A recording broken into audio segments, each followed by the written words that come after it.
Part 1 of our Smart Bet video is called the Equine Athlete. It carries a description of many of the basics of harness racing, including the care and training of standardbred racehorses and how they are prepared for racing.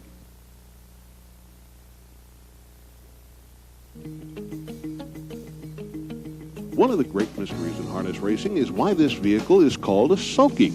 Whatever it's called, it's the thing that separates harness racing from all other forms of horse racing. In the good old days, racing was not very comfortable for the horse or driver, as the driver sat perched high above the horse in a clattering, all-wooden-wheeled vehicle that fishtailed through the turns. A lower profile and air-filled rubber tires came along just before the turn of the century, and speed and safety increased dramatically. In the harness racing rulebook, a sulky is defined as a dual-shaft, dual-wheel racing vehicle. It must additionally conform to safety rules and for that reason be constructed along certain guidelines. Modern sulkies are made of tough and light metal alloys, and some feature wooden parts, preferred by some. Almost all now feature metal clips as hitching devices, which adds even more convenience and safety. Another key feature of the sulky is the wheel disc, invented earlier this century. These plastic devices eliminated the possibility of a horse stepping into a wheel and causing injuries. Many first-time racegoers see one of these carts on the track and simply call it a sulky. It's actually known as a jog cart or training cart, and the latter name tells you exactly what it's used for. It's longer and heavier than a sulky, and the person driving, who is often the trainer, sits farther back from the horse. This gives the individual a better view of the horse's gait, and any flaws in the gait are thus easier to detect and remedy. Also, the position of the seat offers far more comfort for the person doing the driving, and that's a rather important item.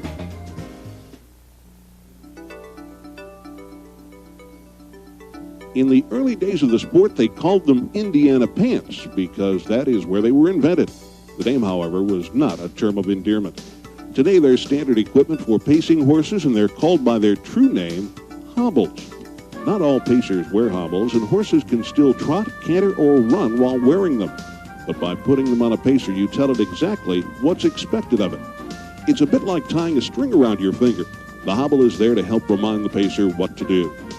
Today, even a few trotters, like 1995 Horse of the Year CRK Susie, wear hobbles designed for their gait. But pacing enthusiasts look down their noses at them. After all, they invented them.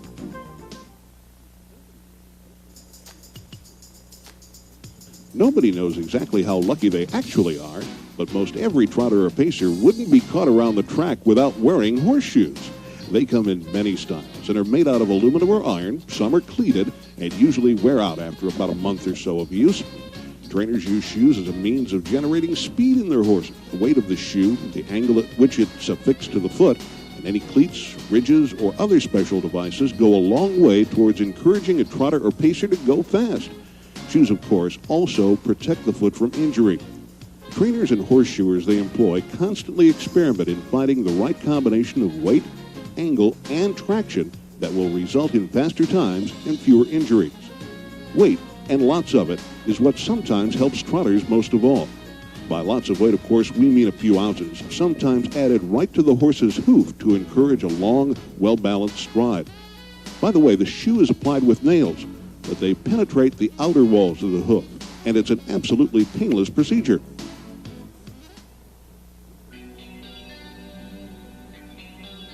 Virtually all horses wear shoes, but a good many of them also wear boots. That's the generic name given to any number of pieces of equipment affixed to a horse's leg to do one of two things: encourage speed and protect from injury. A common one is the tendon boot. The tendons are, of course, prominent and sometimes can be nicked by another hoof, which is, of course, shod with a metal shoe. Another is the bell boot, taking its name from its shape, and it protects the soft tissue above the hoof from the other hooves. An elbow boot is the mark of a trotter with a high action. The hoof actually folds up and strikes the elbow during the stride, but the sheepskin-lined boot is there to protect the horse. Often, boots are white in color. This is so scuff marks made by the hooves or other boots reveal themselves immediately.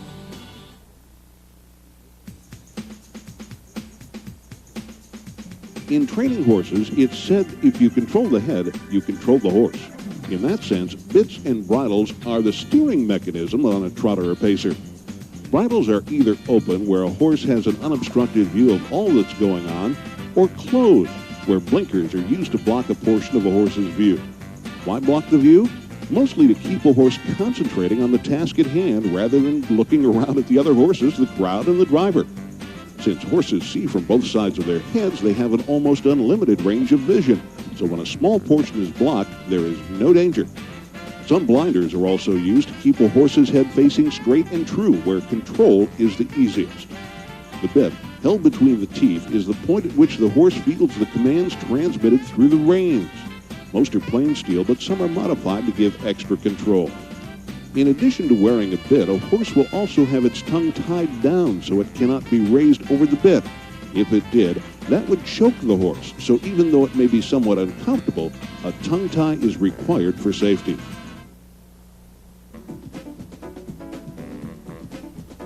In the old days, they were most often pool cues cut down and tied to the bridle and saddle. Today, they're usually made of aluminum or other lightweight metal. In either case, it's called a head pole. The idea is simple. A horse can turn its head by bending its neck, but a head pole cannot bend, and it can keep the head straight. There's good reason why. Control. A horse's head is the point at which the driver gains control, and if the head is not straight, the driver is simply not in full control. Another device to control a horse's head is the overcheck, which ties the top of the bridle to the point of the equipment on the horse's back known as the saddle. To maintain balance and ensure the horse holds its head at an angle that gives the driver full control, the overcheck is a key piece of equipment. A horse that can toss its head is a horse headed for a spill, so no horse ever races without one. A face screen is, as the name implies, a covering for the eyes which keeps debris like dust or small stones from the racetrack from hitting the horse. Many horses are bothered by flying debris, and a screen like this helps the horse overcome the fear of such things. Another approach to this same problem is the use of goggles, odd-looking contraptions that fit over the eyes and make the horse look as if it's auditioning for a part in a science fiction movie. Screens and goggles can sometimes work miracles. Sound, as well as sight, can be a source of fright or distraction to the horse, so a trainer might use what's commonly called a hood, which is actually a set of earmuffs for a horse. It blocks sounds from which the horse might otherwise shy. Noise, however, may rouse a horse to a better performance, and many trainers equip their horses with earplugs, nylon stuffed with cotton. The earplugs are popped at a strategic point in the race, and the horse reacts with a surge of effort.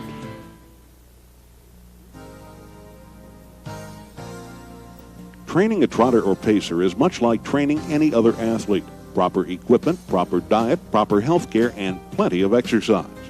The morning at any track or training center is the busiest time of the day. Every horse on the grounds has the opportunity to jog or work out, the idea being to build both speed and stamina. At the same time, the trainer carefully inspects each horse as it moves along with an idea of how changes in equipment might improve performance. A visit to the shoe shop, where more experimentation and refinements take place, is also a common morning activity for any horse. Horses are kept fit with a regular diet of grasses, such as hay, and grains, such as oats. Food supplements and treats are also commonly found in the food bucket. Hygiene is extremely important, and a daily bath and inspection of the horse's feet by its groom are paramount to fitness. 2, the veterinarian makes regular visits to ensure the horse's health, as well as diagnose and prescribe for each individual as needed, with an eye on preventive medicine.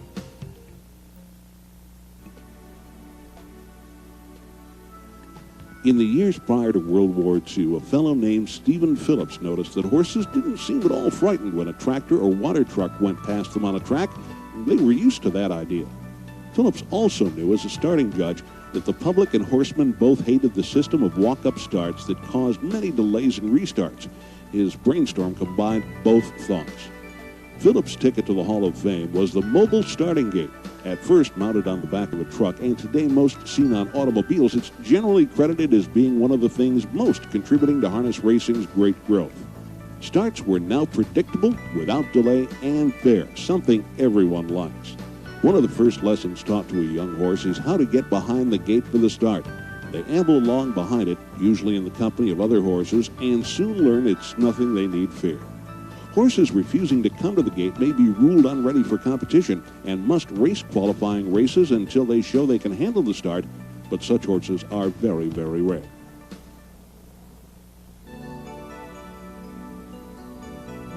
Before a horse can be permitted to start in races on which the public may bet, it must demonstrate its ability to perform in a time and manner both acceptable to the standards set by the sport. Qualifying races are events raced for no purse, but are used to prove a horse can trot or pace an entire mile at least as fast as the minimum time set by the race secretary, and do it without refusing to come to the starting gate or break stride. Young horses who have never raced, horses who have been out of action for a long time due to illness or injury, or horses who have made breaks in stride in 2 consecutive races must all race in a qualifying race to show they can meet the standards. Qualifying races are also a place where young drivers gain valuable experience. Can the driver control the horse? How does the driver handle a break in stride or other such occurrence? And can the driver make use of the type of tactics needed to win? The judges will know and will counsel the driver about the performance when necessary. Part 2 of our Smart Bet video is called Reading the Program and How to Wager. It simply tells you how to negotiate that rather imposing book you buy when you go into the track or off-track betting parlor. Once you've learned, of course, you'll want to place a wager.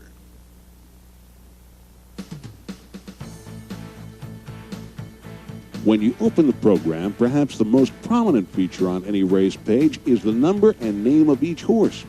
Of course, the number is what you'll need to place your wager, and you should call your bets using the number of the horse and not its name so as to avoid any possible confusion. The age, color, and sex of the horse are displayed next to the name. Horses have their birthdays on January 1 of each year and may not race until they are 2 years old and rarely race beyond age 15. The breeding line is also prominently displayed, showing the horse's sire or father, its dam or mother, and the dam's sire, the maternal grandfather, if you will. The name of the owner or owners is also displayed. Owners who have more than one horse in a race, by the way, must have them coupled in the wagering. That is to say that by betting on one, you actually bet on both. The name of the breeder of the horse is also shown. That's the person who owned the mare at the time this horse was born.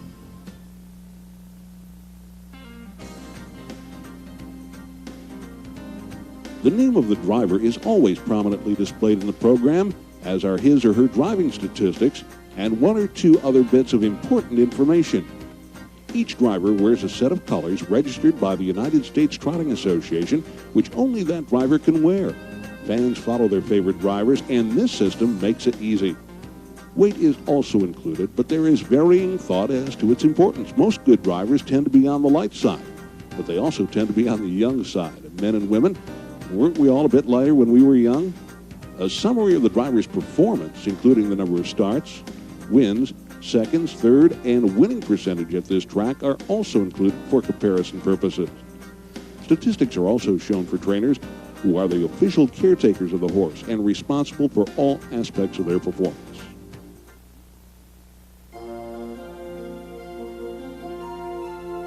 How well has a horse done in this year and last? That question is answered in what are called the performance lines of a program. These show the number of starts, wins, seconds, thirds, and purse money won for this year and last, as well as the fastest winning time in each year.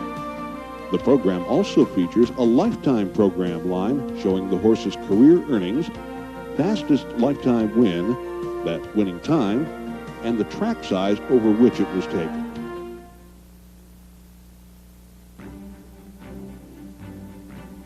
Each past performance line paints a picture of a past race, with the most recent race at the top of the list. The first items you encounter are the date of the race and the track at which it was held. Most standardbreds race week in and week out, and any horse that has not raced for 2 or more weeks may have been sick or injured. In fact, if they have been out of action for more than a month, most racetracks will require that the horse must race in a qualifying event before performing in a race where the public risks its wagers. Most tracks will list the names and abbreviations for the most prominent raceways in North America, as well as some of the smaller tracks and fairgrounds in various regions. If the track is more than a half-mile in circumference, a number or fraction is shown to the immediate right of the abbreviation to indicate the size of the track.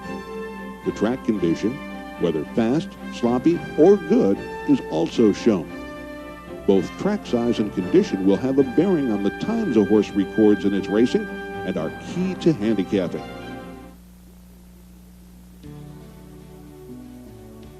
The condition, simply stated, indicates which horses were eligible for a given race. It may mean horses who have never won a race for a purse, called maidens, or horses who have not won more than a certain amount of money in their last few races. Horses compete best at a given level, and when they move up or down in condition, they will generally perform better or worse. For example, a horse who wins a race for non-winners of $5,000 in the last 6 starts will probably be at a disadvantage when moving up against horses eligible to non-winners of $10,000 in the last 6 starts. Conversely, horses dropping down into non-winners of $2,500 in the last 6 starts would be more competitive than they were while racing against horses who have won more.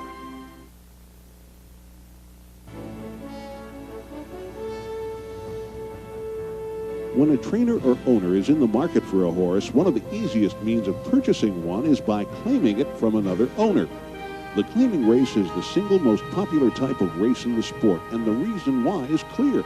You can tell what a horse is most likely to be worth by simply looking at the claiming price. At the same token, racing fans also like claiming races because the owner and trainer are in essence telling the fans how they rate their horse. An important symbol to look for is that which appears when a horse is claimed, usually a letter C or a Z.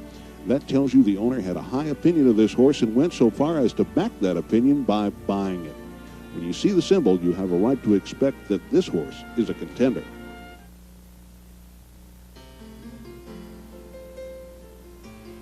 The weather plays an important part in any outdoor sport, and harness racing is certainly no exception. Fast times and competitive finishes are almost always recorded on a fast track, one which is almost completely dry. When the rain begins to fall or just after it has stopped, the track is said to be in good condition. The track has a somewhat muddy consistency and is 1 or 2 seconds slower than a fast track. When the rain is coming down and the sulkies leave speedboat-like wakes on the surface, the track is said to be sloppy. Times are 3 or 4 seconds slower than those recorded on a fast track.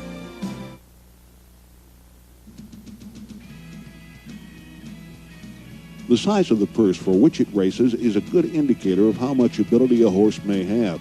After all, good horses are called good simply because they can earn more money than their peers.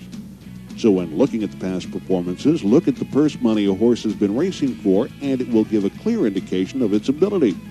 It may be impossible to determine whether a race for $10,000 claimers is better than non-winners of 4 races, but it becomes infinitely clearer when you know the purse paid in each race. The richer event draws the better horse. There are, however, exceptions. Younger horses, especially those who are held in high regard, may start their careers by racing in stakes races, those which carry the highest purses of all.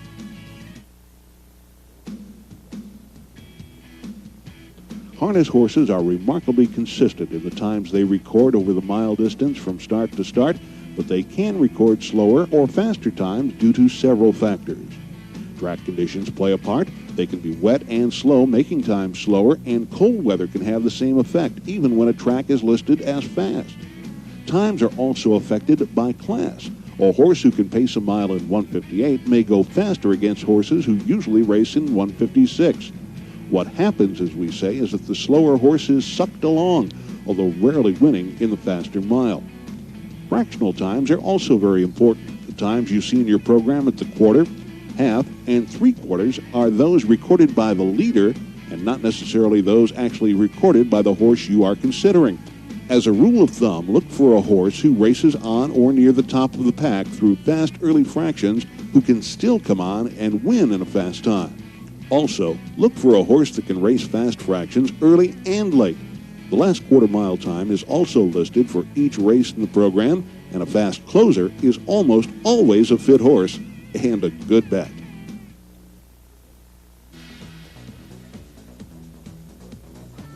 The post position is the point behind the starting gate from which a horse starts its race.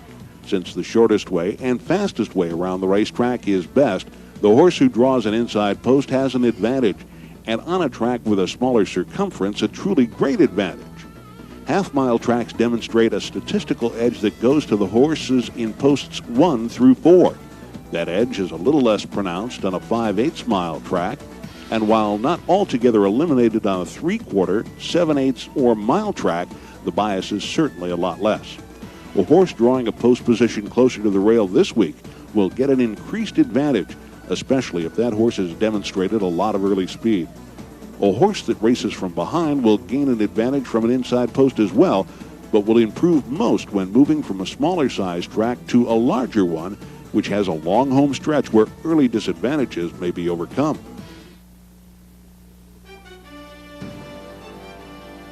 The points of call are the horse's racing positions at various stages of the race. Collectively, they paint a picture of what a horse did during the race, whether it led or trailed, whether it was outside or on the rail, and whether it suffered interference or made a break in stride.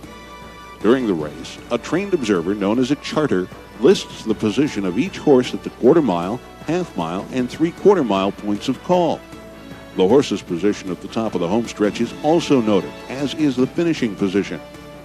The positions and estimates of the length separating a horse from the others are compiled in a standard manner by racing officials, and at the finish, the lengths are recorded with absolute precision by the photo finish camera.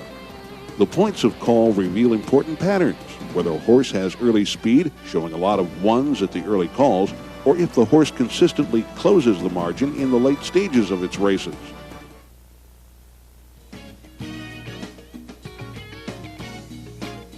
A key to calculating times and determining exactly where each horse raced in relation to the other competitors is the assigning of beaten lengths at each of the points of call.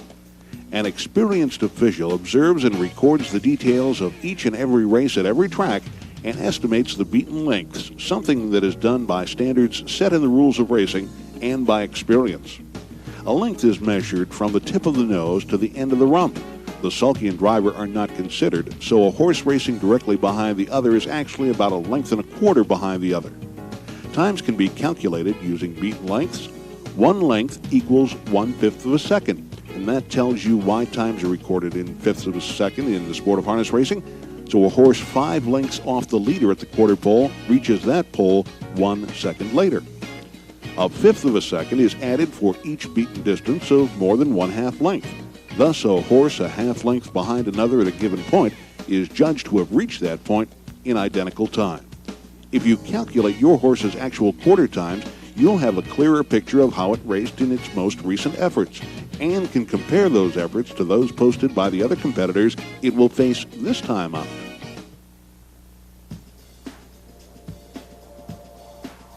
Drivers are like any other athlete in one respect. Because of experience or ability, some are just better than others. At any track, as well as nationally, the same names are usually near or at the top of the driving standings. Each program carries statistics that will tell you about any driver. These statistics are for the current year or racing meet at the track and will carry several key indicators of ability. Shown are the number of starts, the number of wins, number of second-place finishes, and third-place finishes. Also shown is a figure known as the Universal Driver Rating, a weighted average assigning more importance to wins than other finishes. It's the product of the number of wins times 9, added to the number of seconds times 5, and then added to the number of thirds times 3. That product is then divided by the number of starts times 9. Like baseball, any number over 300 is considered good. A driver with a lower average may still be considered a good bet if the driver has done well in the past with the horse he or she is driving tonight. Drivers have streaks, both good and bad. Regular racegoers should note these streaks and take them into account when all other handicapping figures are equal. It just may be the edge.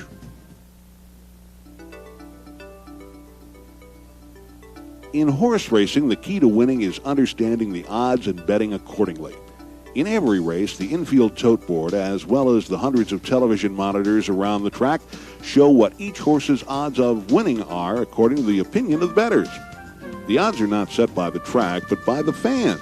The total amount wagered, less the amount withheld for purses, taxes, and track revenue, are divided by the amount bet on each individual horse. Note also that the odds shown are for win only, not place or show, or for any of the other wagers like daily doubles, perfectas, or trifectas, for which possible payoffs are usually shown on TV screens. The most experienced bettors make their own estimates of odds based upon their own handicapping. They look for situations where a horse they estimate should go off at 4-1 is at much higher odds on the tote board. That's a winning situation.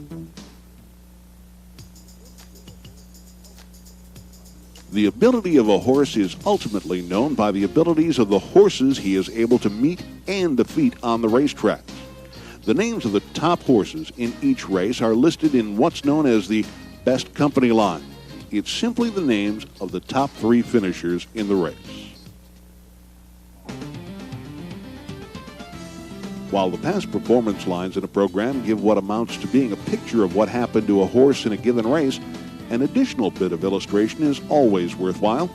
Most race programs offer comments for each charted line in a purse race. This can be helpful since symbols do not appear for every possible situation a horse may have encountered. For example, a horse may have raced strongly into the home stretch, but have been blocked by one or more horses in the final few yards. There's no symbol for such an occurrence, but a comment line will tell you. As you become familiar with races and racing strategy, you might want to keep a list of horses who have encountered problems during a mile or who seem to have been helped by the misfortune of others. Handicappers call this a trouble list. Keep it with you and jot down the names of horses, the dates they merited comments, and a brief detail on what happened. It will put you lengths ahead in the handicapping race.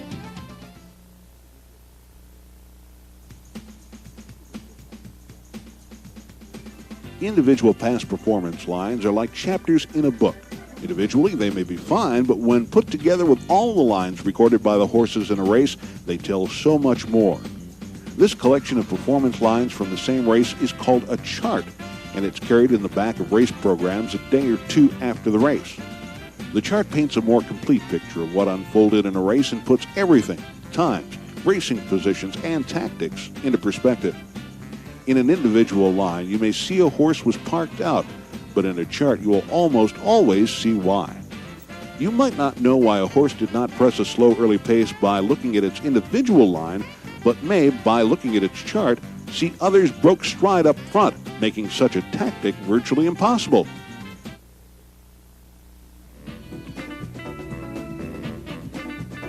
Knowing where a race was contested is important information. The abbreviation, which may be translated in a chart found elsewhere in your program, shows not only the name or location of the track, but the size of the track. All other things equal, faster miles are recorded on larger tracks. Mile tracks are about 3 seconds faster than 5/8 mile tracks, and in turn, 5/8 mile tracks are about 3 seconds faster than a half-mile track. The reason is that the shorter the circumference of the track, the more turns a horse will encounter in a mile race, and in the turns, a horse naturally has to slow a bit to negotiate the bend. The United States Trialing Association in 1955 developed comparative speed ratings. In the past, these were calculated by comparing the performance of groups of horses traveling from track to track. Today, the times come from comparisons of average and median times posted at each track.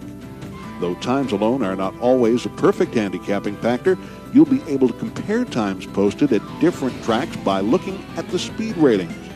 A horse who raced in 1:58 over a track rated at 2 minutes might be compared to a horse who paced 1:56 over a track rated at 1:57. The former, although seemingly slower, actually went, theoretically, 1 second faster.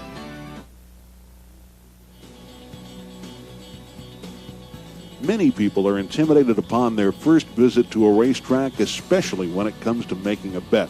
For the novice, there are a few things to keep in mind.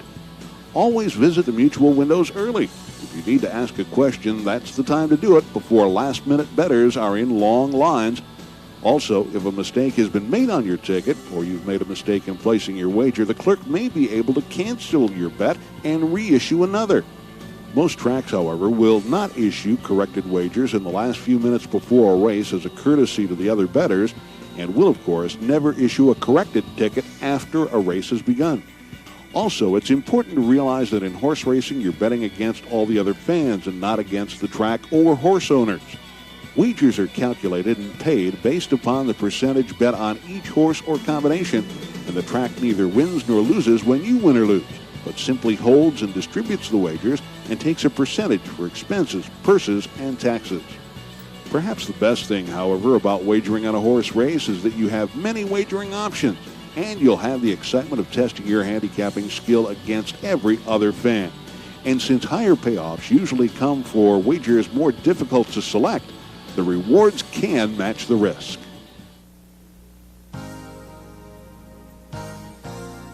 The terms win, place, and show don't always mean first, second, and third. If you bet to win, you collect only if your horse wins. But if you bet to place, you'll win the amount posted in the place column when the payoffs are shown.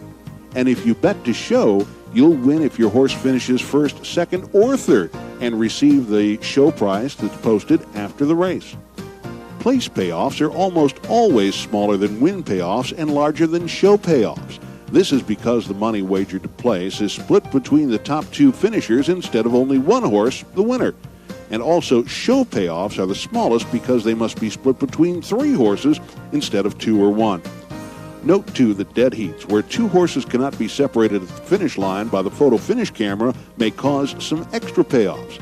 If you have a question, take your ticket to any window and a mutual clerk will help you.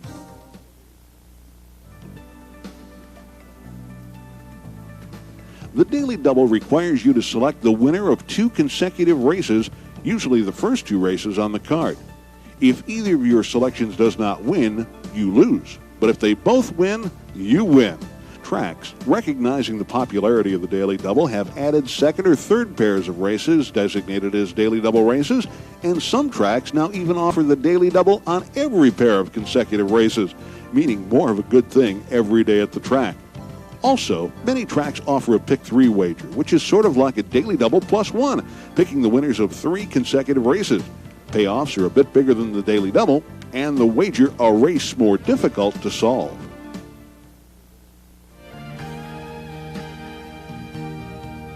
One of the more popular wagers involving more than one horse, the kind bettors call exotic wagers, is one combining two horses in the same race, the exacta or perfecta. Both names are interchangeable. To win this wager, you're going to have to select the top two finishers in the race. Thus, you'll have to be exact or perfect in your handicapping to collect. Since there are many possible combinations of horses that could finish 1-2 in a race, the chance of picking an exacta is less than simply picking a winner, but the payoff you'll get for picking the winner is going to be potentially quite handsome. Note that at most tracks there will be an exacta or perfecta offered on every race, testimony to the wager's popularity.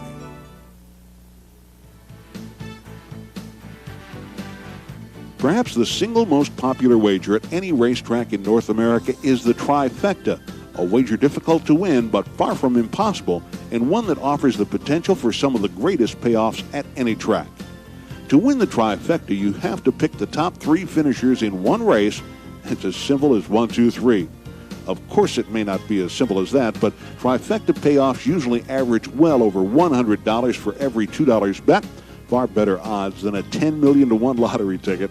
2, you'll usually find that the trifecta can be purchased for less than $2. Knowing that success may increase by making more selections and combinations, tracks usually sell trifecta tickets in $1 units to help you cover more combinations. Of course, by betting $1, you'll receive only half of what the $2 bettor gets when he wins, but we know you'll have the same amount of fun.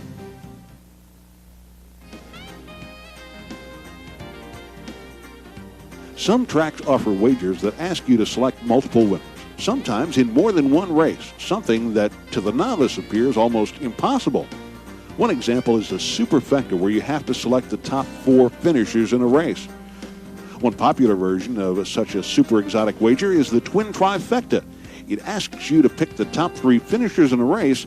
Then if you can do that, it asks you to pick the top 3 finishers in yet another race. Another version is the tri-super, where you pick the top 3 finishers and then the top 4 finishers in another race. The biggest of all is the pick 6.